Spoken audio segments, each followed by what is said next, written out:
Hi, and welcome to this video where we're going to talk about adding your first attendee.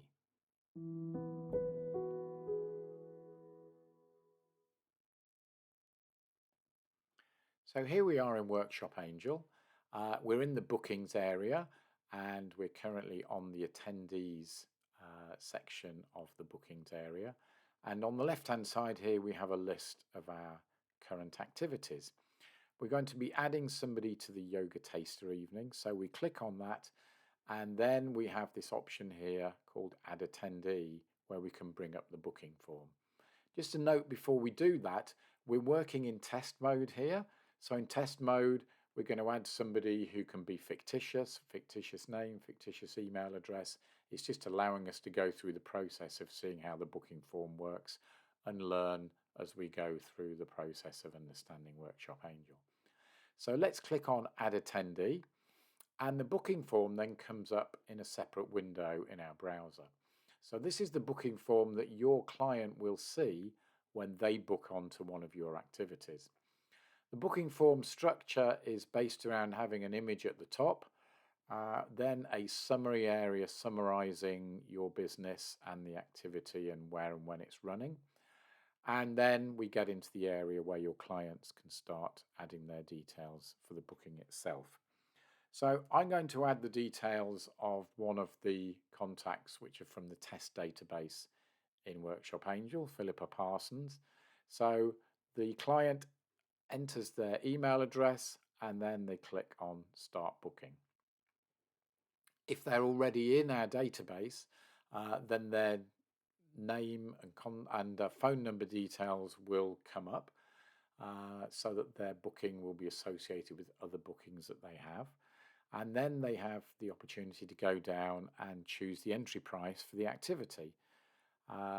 For this taster evening, there's two prices. There's either £5 pay on the door, or in this case, we're going to choose the £4 pay before the event option. It's possible to add another attendee, but in this simple example, we're just going to click on the complete booking button, and that then takes us to a summary of what we've booked. So we've booked an entry price for £4 for Philippa Parsons, and then the client has the option to choose how they'd like to pay, and this is something you define within the activity. In this case, the activity has allowed either card payment or bank transfer. We're going to work with card payment, and when working in test mode, you need to enter what's called a test card number. This is something which is supplied by Stripe, the company who are performing all of the card transactions. And this card number here that we're highlighting, this is a good test card number to use. So you can literally just double click on that. We can go right click and go copy. Then in the card number field, we can paste that number in. And then we can put any fictitious numbers we choose for the month, year, CVC and postcode, just making sure the month and year are in the future of where we are now. So let's add a few random numbers in there and we can click on Pay Now. That's then communicating with Stripe and actually, in this case, in a test way, actually taking the money from the client's account. So in this case, it doesn't actually take it, but it records it as a test payment. So we can see the payment's been successful. Your client's told that you're going to be sent an email confirmation of your booking and your payment, and we can close out of that window. And that then goes back and resets the booking form. So if we go back into Workshop Angel, we're now back in the bookings area.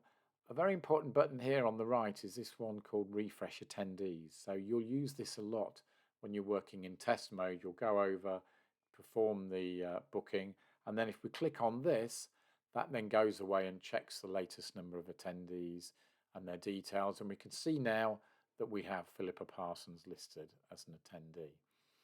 So in the bookings area, we have these different aspects of the bookings that we can look at along this submenu here. So the attendee area allows us to see each attendee and make notes about them. The messages area shows us each attendee here and the different messages that they can be sent.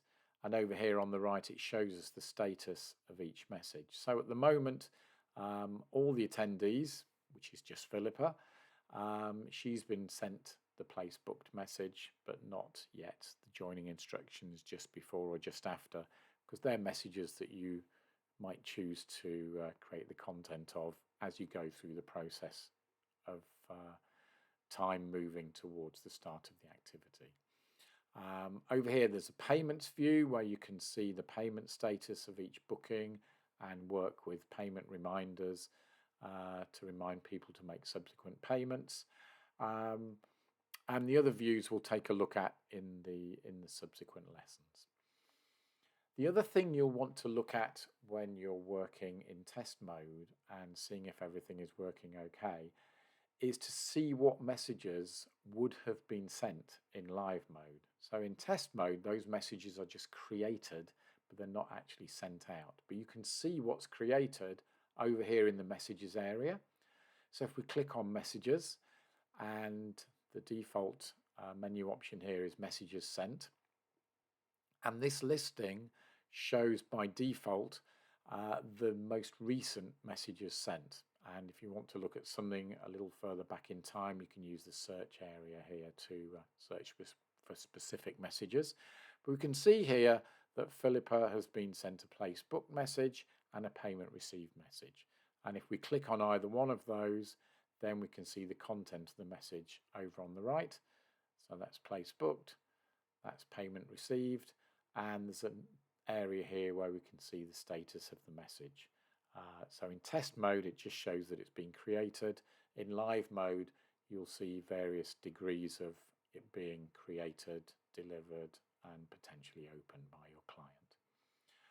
Okay, so that's what we wanted to look at for this video. In the next video, we're going to look at adding more attendees with more options to different activities.